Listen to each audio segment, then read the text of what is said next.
मैं हूँ रेखा उपाध्याय अपने यूट्यूब चैनल पे आप सभी का स्वागत करती हूँ। आज मैं एक गारी गीत सुनाने जा रही हूँ। आप लोगों को कैसा लगेगा कमेंट में जरूर बताना। अच्छा बताना, खराब मत बताना। नहीं, अच्छा खराब जो भी रहा कमेंट। हम तो सुनीला समाधि साले बड़ा भगती। हम तो सुनीला समाधि साले बड़ा भगती।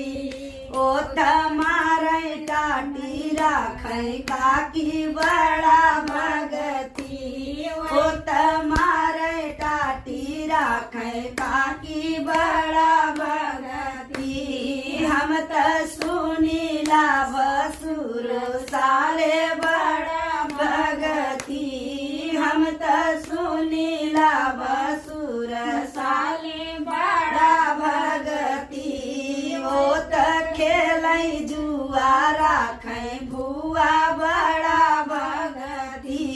ओ त खेलै जुआ राखै भुआ बड़ा भगती।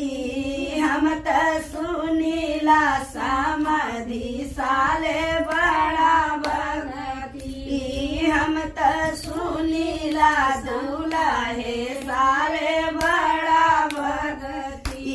ओ त सुनै कहनिया राखै बहनिया बड़ा भगती। ओ त कहै कहनिया राखै बहनिया बड़ा भगती। हम त सुनीला पंडित साले बड़ा भगती। ओ त बाचै पोथी राखै चाची बड़ा भगती।